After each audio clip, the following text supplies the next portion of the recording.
প্রতিদ্বন্দ্বিতা, বাংলার গৌরব, যেটা নিয়ে বাংলার মুখ্যমন্ত্রী লড়াই করছেন, সঙ্গে আমাদের নেতৃত্ব অভিষেক ব্যানার্জি লড়াই করছেন। এবং আমার মনে হয়েছে যে এই সময়কালে দাঁড়িয়ে বিজেপির বিরুদ্ধে লড়াই করবার জন্য, বিজেপিকে আটকানোর জন্য, যেভাবে গোটা ভারতবর্ষে মানুষের কণ্ঠরোধ হচ্ছে, তার বিরুদ্ধে দাঁড়িয়ে বিজেপির বিরুদ্ধে লড়বার জন্য সবচেয়ে বড় শক্তি হচ্ছে তৃণমূল কংগ্রেস। তাই আমি তৃণমূল কংগ্রেসের সঙ্গে এসছি, অভিষেক ব্যানার্জির সঙ্গে এসছি, মমতা ব্যানার্জির সঙ্গে এসছি।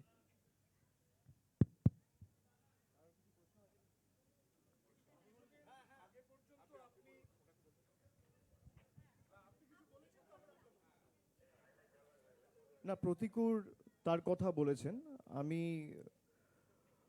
প্রতিকূরের সাথে বিগত দিনেও অনেকবার কথা বলেছি। আমার বিরুদ্ধে প্রতিদ্বন্দ্বিতাও করেছিল 2024 সালে, আপনারা জানেন। ওর বাড়ি ডায়মন্ড হারবার 1 নম্বর ব্লকের বাসুলডাঙ্গা বলে একটা গ্রাম পঞ্চায়েত আছে, সেখানে। তো আমি দীর্ঘদিন ধরে ওকে দেখেছি, ওর কথা শুনেছি, সামনাসামনি আমার কোনোদিন দেখা হয়নি। এবং সিপিএম দলে যে কজন, বিশেষ করে এই প্রজন্মের যারা প্রতিনিধিরা লড়াই করছেন, আমি লড়াই করছেন কথাটা অত্যন্ত সচেতনভাবে ব্যবহার করছি। তার কারণ যেটুকু মিছিল মিটিং হয় এদেরকেই দেখা যায়, বাকি তো সিপিএম খালি টিভির পর্দায় রয়েছে আর সোশ্যাল মিডিয়ায় যত বিপ্লব। এবং পুরো ক্ষোভ বা তাদের যে আক্রমণটা, সেটা তৃণমূল কংগ্রেস, মমতা বন্দ্যোপাধ্যায় আমাকে তো করেই, কিন্তু শালীনতার একটা গণ্ডির মধ্যে থেকে কাজ করা এবং রাজনৈতিক লড়াইটা লড়া, কোনো মতে সেই শালীনতার গণ্ডি যাতে কেউ অতিক্রম না করে। আজকালকার দিনের যারা সিপিএমের প্রতিনিধিরা সোশ্যাল মিডিয়ায় বক্তব্য রাখছেন বা সমাজ মাধ্যমে বা সংবাদ মাধ্যমে যায়, তাদের অনেকের কথা আমি শুনি। ব্যক্তিগতভাবে আমি প্রতিকূরকে দেখেছি কোনোদিন তারা কোনো দলকে আক্রমণ করেনি। এবং বিজেপির বিরুদ্ধে আমাদের যে লড়াই, আমি যদি এসআইআর এর উদাহরণ নিয়ে বলি, যে আজকে এসআইআর বাংলা সহ 12টা রাজ্যে হচ্ছে। এই এসআইআর এর পদ্ধতিগত যে ত্রুটিগুলো রয়েছে, এগুলো নিয়ে যদি কেউ সরব হয়ে থাকে, একমাত্র তৃণমূল হয়েছে। গায়ের জোরে মানুষকে লাইনে দাঁড় করিয়ে জীবিত মানুষের নাম গায়ের জোরে কেটে দেওয়া। বাংলার ক্ষেত্রে নিয়ম আলাদা, বিহারের ক্ষেত্রে নিয়ম আলাদা। এই দ্বিচারিতা তো হতে পারে না। এর বিরুদ্ধে তৃণমূল কংগ্রেস যেভাবে কোর্টে, মাঠে, পার্লামেন্টের ভিতরে বাইরে লড়াই করেছে, সিপিএমও তো একটা রাজ্যে ক্ষমতায় রয়েছে।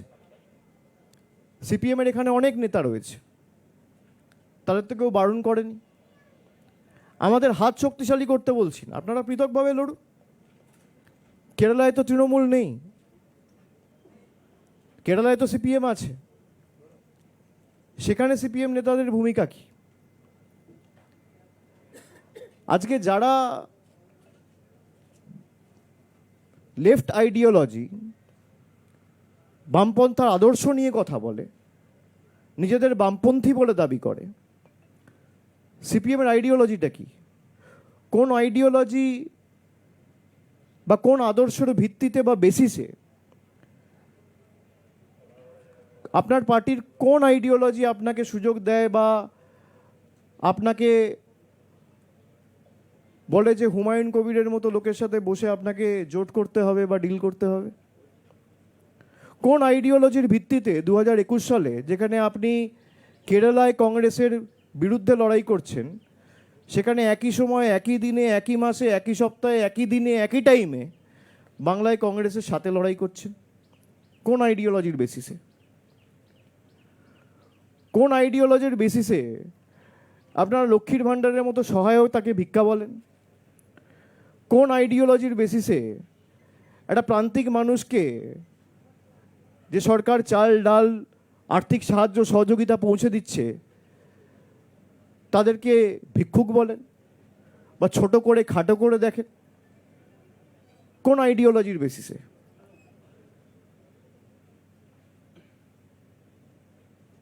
সিপিএম এর আইডিওলজি কি? অনেকে জিজ্ঞেস করে তৃণমূলের আইডিওলজি কি। আমাদের আইডিওলজি ওয়েলফেয়ারিজম। একটা প্রান্তিক মানুষকে সহযোগিতা, সাহায্যের হাত বাড়িয়ে দেওয়া, গ্রামের একদম প্রান্তিক এলাকায় যে দাঁড়িয়ে আছে সেও যেন পরিষেবা থেকে বঞ্চিত না হয়। মমতা ব্যানার্জি অপরাধ করেছেন, আমাদের সরকার অপরাধ করেছেন লক্ষ্মীর ভাণ্ডার দিয়ে, রাজ্যটাকে নাকি দেউলিয়া করে দিয়েছে। 34 বছর যারা ক্ষমতায় ছিল, ঋণের পরিসংখ্যান ছিল 2,04,000 কোটি টাকা। কাউকে তো ভাতাও দেননি, দুটো মাল্টি সুপার স্পেশালিটি হাসপাতাল করেননি, 4টে বিশ্ববিদ্যালয় করেননি। কোন আইডিওলজির বেসিসে আপনি কম্পিউটার বন্ধ করেন? আইডিওলজিটা কি আমি জানতে চাইছি। আমার আইডিওলজি, আমাদের দলের আইডিওলজি আমাদের বলে যে কোনো মানুষকে পরিষেবা পৌঁছে দেওয়া, আর্থিক সাহায্য হোক, যেটুকু আমাদের সামর্থ্য রয়েছে, সীমাবদ্ধ ক্ষমতা রয়েছে, তার বেসিসে যতটুকু আমরা পারবো আমরা মানুষের পাশে দাঁড়াবো। মমতা ব্যানার্জি সরকার দাঁড়িয়েছে, অর্থ সরাসরি মানুষের হাতে পৌঁছে দিয়েছে। আপনাদের গাত্রদাহ কেন, গায়ে জ্বালা কেন? আমি দুদিন ধরে সংবাদ মাধ্যম দেখছি, সেখানে প্রতিকূলকে বলা হচ্ছে তৃণমূলের সাথে ডিল করেছে। ডিলটা কি? ডিল, তিনি বিধানসভা নির্বাচনের টিকিট পাচ্ছেন। প্রতিকূল আমাকে নিজে এসে বলছে, দাদা দল যদি আমাকে টিকিট দেয়ও আমি টিকিট নেবো না। আপনি একটা ছেলেকে জানেন না, আপনার সাথে যে এতদিন ধরে দল করলো তাকে আপনি চেনেনই না। আপনি তাকে আগেই ঘোষণা করে দিলেন যে সে বেঈমান, সে গদ্দার। তার কারণ আপনার কাছে সে বশ্যতা স্বীকার করেনি, আপনার হ্যাঁতে হ্যাঁ মেলায়নি, আপনার স্তাবকে পরিণত হয়নি। খুব গায়ে জ্বালা সেলিম বাবুদের। তৃণমূলের সাথে ডিল হয়েছে, সংবাদ মাধ্যমে স্নো পাউডার মেখে ঘুরে বেড়ানো নেতা বলে দিচ্ছে তৃণমূলের সাথে সেটেলমেন্ট হয়ে গেছে। আমি এটা সংবাদ মাধ্যমে বলতাম না, কিন্তু আমি যদি এটা না বলি, মানে আমার এটা বিবেকে লাগবে যে আমি কিছু বলার আগে ও এসে আমাকে বলছে যে আমি বিধানসভা নির্বাচনে দাদা কোনো টিকিটের জন্য আসিনি, আমি দল টিকিট দিলেও নেবো না, আমি সংগঠনে কাজ করব।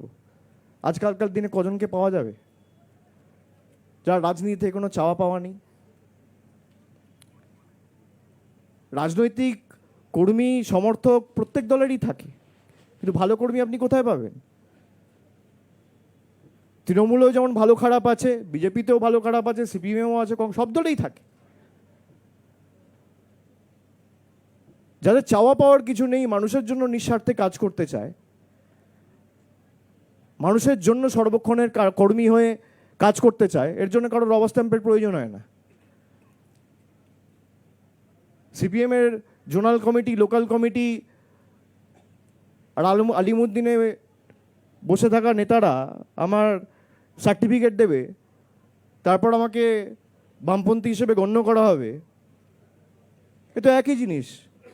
আমরা বলি আমরা স্বামী বিবেকানন্দর হিন্দু ধর্মে বিশ্বাস করি, যোগী আদিত্যনাথের হিন্দু ধর্মে বিশ্বাস করি না।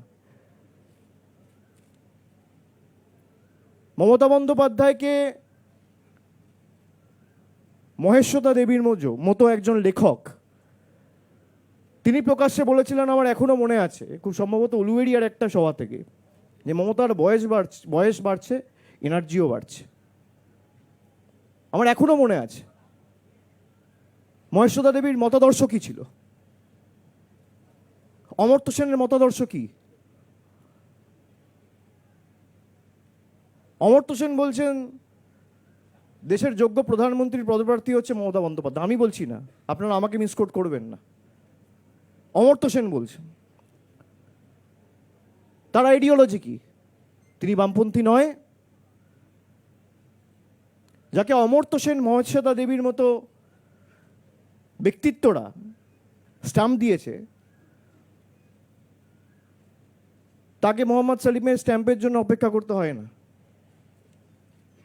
যারা তৃণমূলের আইডিওলজি নিয়ে কটূক্তি করে,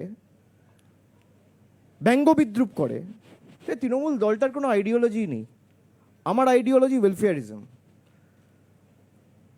একটা গ্রামে যদি আগুন লাগে, কাউকে পান না পান, ফায়ার ব্রিগেডে প্রথম ফোনটা করবে তৃণমূলের সেই পঞ্চায়েতের নেতা বা কর্মী। এটাই আমার আইডিওলজি।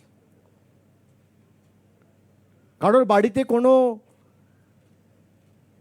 বয়স্ক মানুষ যদি কোনো ব্যাধিতে আক্রান্ত হয়ে রাত্রিবেলা অ্যাম্বুলেন্সের প্রয়োজন হয়, অ্যাম্বুলেন্সটা ডাকবে যে সে তৃণমূলের কর্মী বা নেতা। এটাই আমার আইডিওলজি।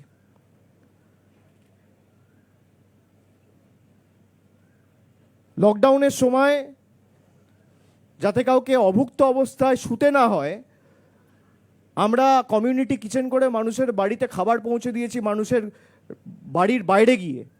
কাউকে এসে লাইনে দাঁড়িয়ে খাবার নিতে হয়নি। এটা আমার আইডিওলজি। নারী ক্ষমতায়নের কথা অনেকে বলেছে, মানুষকে সে নারী ক্ষমতায়নের মডেলকে বাস্তবায়িত করেছেন মমতা বন্দ্যোপাধ্যায়। 1500 টাকা করে লক্ষ্মীর ভাণ্ডার মহিলাদের ব্যাংক অ্যাকাউন্টে সরাসরি ডিবিটি করে। এটা আমার আইডিওলজি। যুবশ্রী করেছেন তিনি। আমরা তো জিজ্ঞেস করছি না কে বিজেপি করে, কে সিপিএম করে। যারা মাধ্যমিক পাশ করেছেন কিন্তু এখনো চাকরি পাননি, তাদেরকে সাহায্য করে সহযোগিতার হাত বাড়িয়ে দিয়েছে আমাদের সরকার, তার যাতে অসুবিধা না হয়। সে বলছে অনেকে বলছে 1500 টাকায় কিছু হয় না। আমি মানি 1500 টাকায় কিছু হয় না,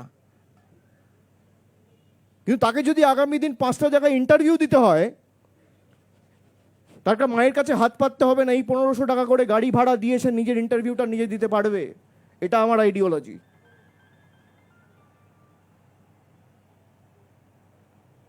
পনেরোশো টাকায় কি হয়? 1500 টাকায় হয়তো কিছু হয় না, কিন্তু 5 বছরের জন্য তাকে 1500 টাকা করে দেওয়া, বছরে 18,000 টাকা, 5 বছরে 90,000 টাকা। যারা বলছে তারা 9,000 টাকা দিয়েছে, 900 টাকা দিয়েছে, 90 টাকা দিয়েছে মানুষকে। এই 2,04,000 কোটি টাকা ঋণের হিসাব কোথায়? আপনি মমতা বন্দ্যোপাধ্যায় সরকারের আমলে একাধিক উন্নয়নমূলক প্রকল্প, পরিকাঠামোগত উন্নয়ন, রাস্তাঘাট, আলো, জলের প্রকল্প, ইলেকট্রিফিকেশন, গ্রামে গ্রামে বিদ্যুৎ পরিষেবা, এগুলো তো দেখেছেন। সিপিএম আমলে হয়েছে কি? প্রতিকূলতা তো সিপিএম ক্ষমতা থেকে যাওয়ার পর কার্যত রাজনীতিতে আসার সুযোগ পেয়েছে। ওর বয়স তো বেশি না, আমার থেকে ছোট, 5 বছরের। কিন্তু হঠাৎ করে বলে দেওয়া হলো ডিল করে নিয়েছে। ডিল কি? আমি বলার আগে আমায় বলেছে। ঋতব্রত বন্দ্যোপাধ্যায় যখন এসেছিল, চাওয়া পাওয়ার জন্য আসেনি। কানাইয়া কুমারের মতো ছেলে চলে গেছে কংগ্রেসে, সব ধান্দাবাজ। আর যাদের অঙ্গুলি হেলনে 35% ভোট বিজেপিতে ট্রান্সফার হয়েছে, তারা ধোয়া তুলসী পাতা। তারা জবে থেকে দল চালাচ্ছে, সিপিএম চালাচ্ছে, সিপিএমের 40% ভোট। 2016 সালে সিপিএমের কজন বিধায়ক ছিল? কি এমন জাদুকাঠি 4%, 5% ভোটে নেমে গেল 3 বছরের মধ্যে 2019 সালে? যাদের কারণে আজ সিপিএম শূন্য, তারা আজকে অন্যকে আক্রমণ করে ব্যক্তি আক্রমণে নেমেছে। আয়নায় নিজের মুখটা দেখা উচিত। কার সাথে লড়বেন আগে ঠিক করুন। যারা বিজেপির কথায় উঠছে বসছে, বিজেপির থেকে টাকা নিয়ে বাংলায় আগুন জ্বালানোর চেষ্টা করছে, তাদের সাথে রথের অন্ধকারে মিটিং। 2021 সালে একই জিনিস করেছিল, 2026-এও একই জিনিস। এত বড় রেজিমেন্টেড পার্টি, কখনো আব্বাস সিদ্দিকী, কখনো নৌশাদ সিদ্দিকী, কখনো হুমায়ুন কবির। লজ্জা লাগে না? আপনারা তৃণমূলের আইডিওলজি নিয়ে ব্যঙ্গবিদ্রুপ করেন।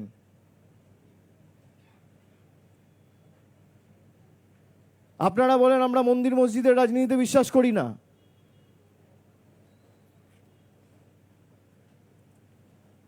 যারা এই বড় বড় কথা বলে, প্রশ্ন করে, অন্যকে ব্যঙ্গবিদ্রুপ করে, ছোট করে, খাটো করে দেখায়, তাদেরকে বলবো আয়নায় মুখ দেখুন। আর অন্য দলেরও যারা অনেক তরুণ প্রজন্মের প্রতিনিধিরা, যারা এক বুক আশা, আকাঙ্ক্ষা, স্বপ্ন নিয়ে রাজনীতিতে এসছেন, তাদেরকে বলবো তৃণমূলে আসুন, যতদিন আমি আছি, কতদিন আমি রাজনীতি করব আমি জানি না। আর সে কি মানে আমি তো দলে একটা ঊর্ধ্বসীমার কথা বলেছি। I have to lead by example. মানুষ যতদিন বাঁচবে সে তো রাজনীতি করে না, তাকে তো অন্য কিছু করতে হতে পারে। তার মানে আমি কালকেই ছেড়ে দিচ্ছি, পাওয়ার কোনো প্রশ্ন নেই। কিন্তু যতদিন আমি আছি, মানুষ কতদিন বেঁচে আছে, কাল কী হবে পরশু কী হবে তো ভগবানের হাতে, আপনারা কেউই বলতে পারবেন না, আমিও বলতে পারবো না। আমি অন্তত সুযোগ করে দেবো আমার যতটুকু সামর্থ্য রয়েছে, এবং আমাদের দলনেত্রী বারে বারে আগামী প্রজন্মকে সরাসরি রাজনীতিতে এসে কাজ করার আহ্বান জানিয়েছেন, তিনি সুযোগ করে দিয়েছেন। আপনারা দেখেছেন তৃণমূল যুব কংগ্রেসের দায়িত্বে থাকা সায়নী ঘোষকে তৃণমূল কংগ্রেস সুযোগ দিয়ে পার্লামেন্টে পাঠিয়েছে। একাধিক যুব সমাজের প্রতিনিধি। আমি যখন 14 সালে গেছি তখন আমার বয়স কার্যত 26 বছর, 12 বছর আগে। তো অনেককে সুযোগ দিয়েছে। দেবাংশুর মতো ছেলেকে আমরা গত ইলেকশনে তমলুক থেকে প্রার্থী করেছিলাম। 2016-তেও 2021-এও একাধিক যুব সমাজের প্রতিনিধি। নতুন পুরনো সংমিশ্রণেই একটা দল সমৃদ্ধশালী হয়ে ওঠে। তো আমি সকলকে আহ্বান করব যে আসুন সবাই মিলে যদি সমাজকে আরও শক্তিশালী করতে হয় এবং বিজেপির এই সাম্প্রদায়িক উস্কানি এবং বৈষম্যবাদী এবং বিভাজনের রাজনীতি থেকে যদি মুক্তি দিতে হয়, বাংলায় যেভাবে মমতা বন্দ্যোপাধ্যায় লড়াই করেছে ভারতবর্ষের কাছে মডেল। গতকালও তো আপনারা দেখেছেন এসআইআর নিয়ে সুপ্রিম কোর্ট যে রায় দিয়েছে, কোথাও তো ভাই ইলেকশন কমিশন আর সিইওর উপর অনাস্থা রয়েছে, সেই জন্য জুডিশিয়াল অফিসারদের অ্যাপয়েন্ট করার কথা বলা হয়েছে, নাহলে করবে কেন? অন্য জায়গাতেও হচ্ছে। আমরা এই কারণে বলেছিলাম যে এই হঠকারী সিদ্ধান্তের বিরুদ্ধে আমরা। আজকে আপনাকে তো পেছোতেই হচ্ছে। 14 তারিখ লিস্ট বেরোনোর কথা ছিল, এখন বলছে 28 তারিখ বেরোবে। কালকে বলেছে 28 তারিখ কিছু বেরোবে, যেগুলো বেরোতে পারবে না 28 তারিখ সেগুলো পরবর্তীকালে বেরোবে কেস ক্লিয়ার হওয়ার পরে। তো সময় তো লাগছে। আপনি বলেছিলেন 2 মাসে করবো, নেই করতে করতে 4 মাস লেগে গেল। এটাই যদি 2 বছর ধরে করতেন কোনো অসুবিধা ছিল না, কেউ বারণ করেনি। সময় নিয়ে আপনি করুন। বাকি আপনাদের কারোর প্রশ্ন থাকলে বা প্রতিকূলকে যদি কিছু প্রশ্ন করতে চান।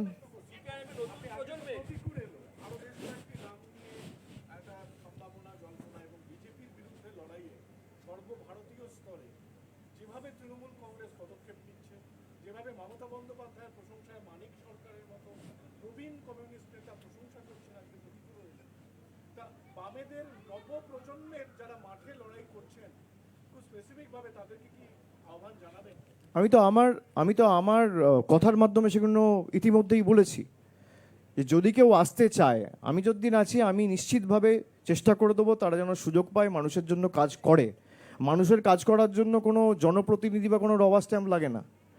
সর্বক্ষণের যে মানুষের কর্মী হিসেবে তার জন্য সদিচ্ছা লাগে, মানুষের জন্য কাজ করার দৃষ্টিভঙ্গি থাকা উচিত এবং মানুষের জন্য কাজ করার মানসিকতা থাকতে হবে। এই তিনটে থাকলেই যথেষ্ট। তো সবার প্রতি আমার আহ্বান থাকবে। বাকি কারোর যদি মনে হয় যে না আমি আরও 4-5 বছর সময় দেবো, তার সে অধিকার আছে, সে দেবে, কোনো অসুবিধা নেই।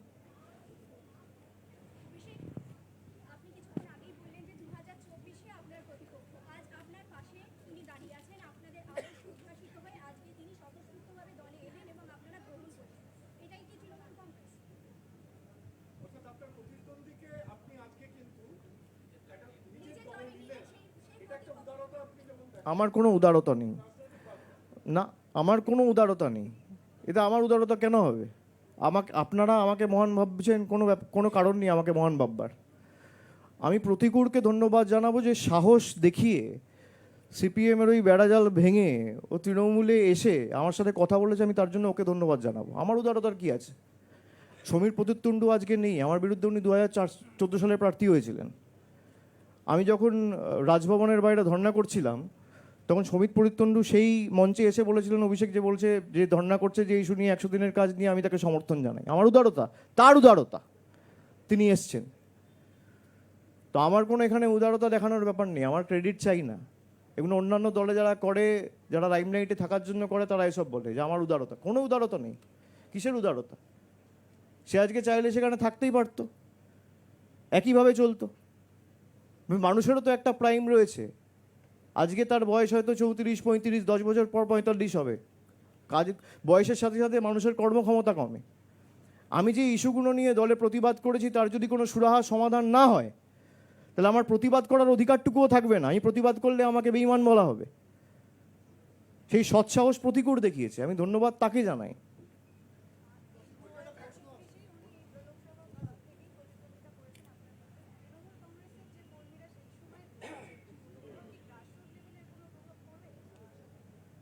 আপনি ঘুরে চিহ্নিত করুন, যদি কোথাও পরে আমাকে জানাবেন, আমি হাত জোর করে তার কাছে ক্ষমা চেয়ে নেব। সাংবাদিকতা তো আপনাদের কাজ, এবং সাংবাদিকরা সমাজের চোখ এবং কান। আপনারা যান বিস্তীর্ণ এলাকায়, বুথে গিয়ে একটু খোঁজ খবর নিন। যদি কেউ বলে যে না, প্রতিকূলের তৃণমূলে যোগদান আমরা ভালো চোখে দেখছি না, আমি ফোন করে ভিডিও কলে বা তার বাড়ি গিয়ে তার থেকে ক্ষমা চেয়ে নেব। ঠিক আছে?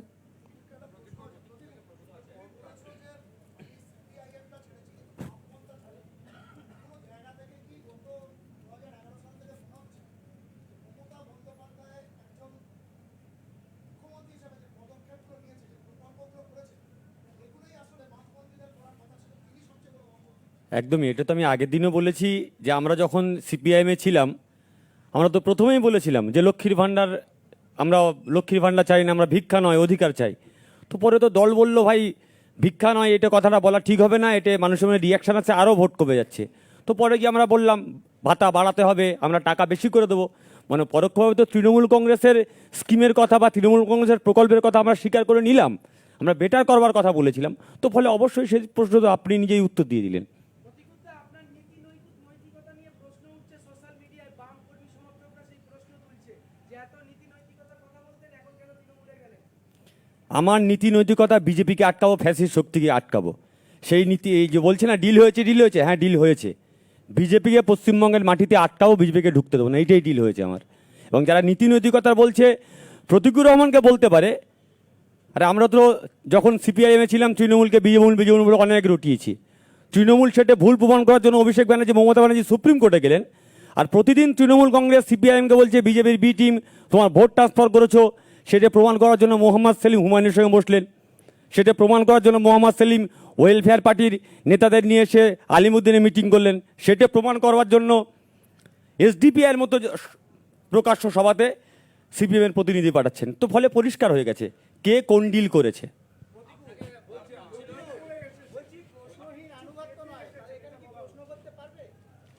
এই তো এখানে দাদার সামনেই তো প্রশ্ন করলাম, এখানে তো কথা বললাম। আমার তো মনে হয়নি কোথাও যে আমি ভয়ের মধ্যে আছি বা আমি প্রশ্ন করতে পারছি না বা আমার হেজিটেশন ফিল হচ্ছে বা আমি কাছে যেতে পারছি না, আমার একবারও মনে হচ্ছে না। আপনি ডায়মন্ড হারবারে যতদিন রাজনীতি করছেন, এখানের অনেক সাংগঠনিক স্তরের অনেকের সঙ্গে আপনি রাজনীতি করেছেন, তাদের সঙ্গে কোথাও কি আপনার তৃণমূলে আসার পর টাসেল হবে না তো? একদমই টাসেল হবে না। আরে লড়াই তো রাজনীতির লড়াই। এই যে গতকাল থেকে বললো যারা তোমার মেরেছিল তুমি তাদের সঙ্গে গেছো, গতকাল থেকে ফেসবুকে ডটাচ্ছে। যারা আমাকে বলছে, আমি তাদের কাছে প্রশ্ন করবো আমি মার খেয়েছিলাম কাদের জন্য? আমি তো মার খেয়েছিলাম তোমাদের জন্য। তোমরা তো আমাকে ঠেলে দূরে সরিয়ে দিয়েছো, আমি তো থাকতে চেয়েছিলাম।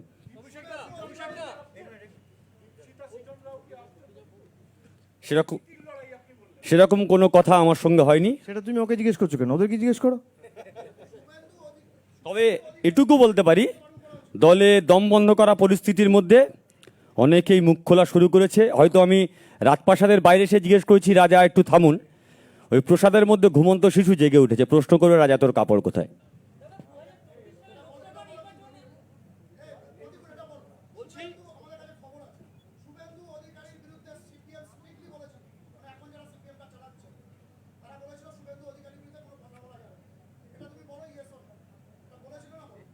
আচ্ছা, আজকের শুভেন্দু অধিকারী গতকালকে কি বললেন? সেলিম সাহেবের সঙ্গে প্রতিকূলের তুলনা হয়? দুদিন আগে সেলিম সাহেবকে আক্রমণ করলেন, এখন বলছে সেলিম সাহেবকে আক্রমণ করলে হয়? তো ফলে আমি কি উত্তর দেবো? উত্তর তো শুভেন্দু নিজেই দিয়ে দিয়েছেন। লোকসভা নির্বাচনে কতবার ফোন করেছিলেন, কি কথা হয়েছিল, ঠিক আছে, সময় এলে সমস্ত আস্তে আস্তে আসবে, অসুবিধা কিছু নেই।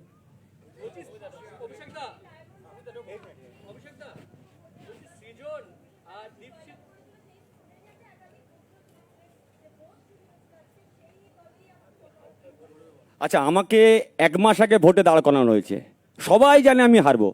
তো আমি কি বলতাম? আমি হেরে গেছি, আমার সাংগঠনিক শক্তি নেই, আমি ডায়মন্ড হারবারে ক্যান্ডিডেট দিতে পারিনি, আমার কাছে বেস্ট অপশন ছিল এটাই বলা ভোট লুট হয়েছে। না, আপনি নিজে ঘুরে দেখুন না কোনটা সাংগঠনিক শক্তি আছে আর কোনটা ডায়মন্ড সাংগঠনিক শক্তি নেই। ডায়মন্ড হারবারে 2000 বুথ রয়েছে, আপনি 2000 সিপিএম বুথ এজেন্টের নাম জোগাড় করে আমাকে দিন, আপনাকে চ্যালেঞ্জ দিচ্ছি আমি। সিপিএম বুথে বসতে পারবে না, দায় তৃণমূলের। কংগ্রেস এজেন্ট দিতে পারবে না, দায় তৃণমূলের। আমাদের এজেন্টরা বসবে নাকি সিপিএমের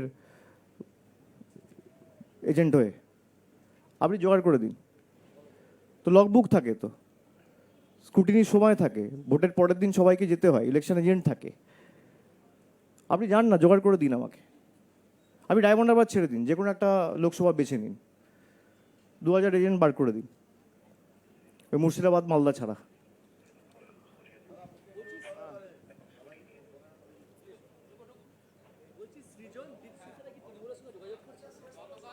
আমি তো বললাম সেটা ওদেরকে জিজ্ঞেস করো।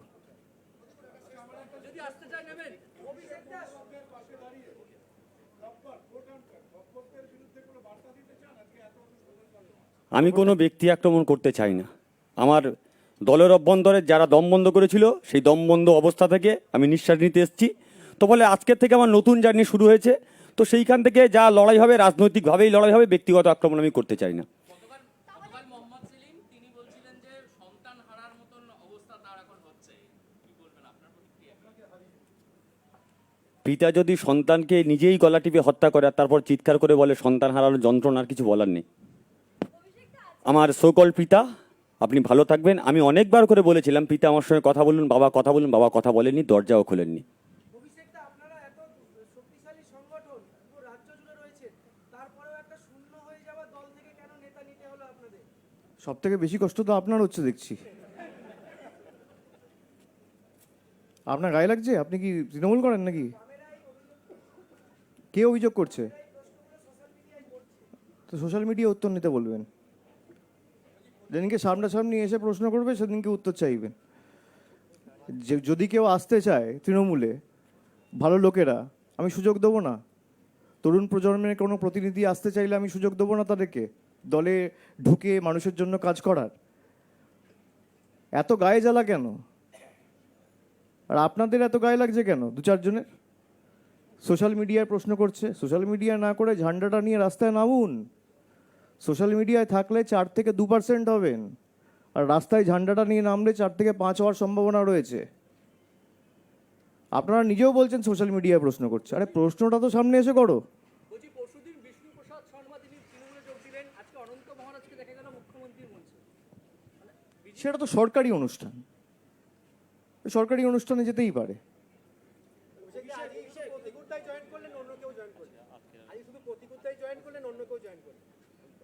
আজকে তো প্রতিকূল এসছে, আপনি বোধহয় আশা করছিলেন অন্য অনেকে আসবে।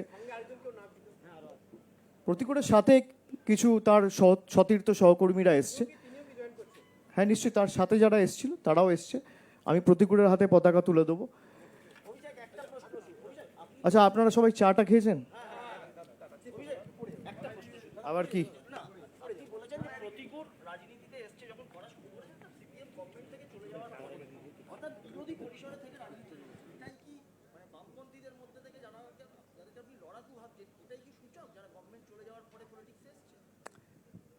দেখুন, আমরা বিগত দিনে যাদেরকে দেখেছি সামনে মাঠে ময়দানে লড়াই করছে, আমি বলেছি প্রতিকূল তাদের মধ্যে অন্যতম।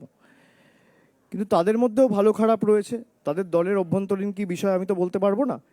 কিন্তু যদি কারোর মনে হয় যে এই দলে আমি 10 বছর 12 বছর কাটিয়েছি এবং আমার দাবি বা আমার কথাগুলোকে মান্যতা দেওয়া হচ্ছে না বা সাজেশনগুলো কনসিডার করা হচ্ছে না, তার যদি মনে হয় যে সিপিএম একটা ব্যক্তির দ্বারা তাদের স্বার্থ চরিতার্থ করার জন্য দলটাকে লাটে ওঠানো হচ্ছে, আমি তাদের কাছে আহ্বান জানাবো যে তারা সেই দল ছেড়ে সময় নষ্ট না করে মানুষের জন্য কাজ করে। এবং তৃণমূল বলে না, তাদের যদি মনে হয় অন্য দলে যাওয়ার, তারা যেতে পারে, সেই সুযোগও তাদের কাছে আছে। আমি যেহেতু একটা দলে রয়েছি এবং আমি দলের সাধারণ সম্পাদক, আমি এই দলের সাংসদ, আমার এটা অধিকার যে আমার দলে আমি চাইবো তারা আসুক এবং মানুষের জন্য কাজ করার সুযোগ পাক। কিন্তু যে কজন মাঠে ময়দানে লড়াই করেছে বা চাওয়া পাওয়ার রাজনীতি যারা করেনি, যাদের রাজনীতি থেকে পাওয়ার কিছু নেই, যাদের কোনো স্বার্থ নেই, যারা স্বার্থ সিদ্ধির জন্য রাজনীতিতে আসেনি, তাদের মধ্যে আমি মনে করি প্রতিকূল অন্যতম। এবং আমি খুব খুশি হয়েছি ও আজকে এসছে, তাই আমি ওকে ধন্যবাদ জানাই।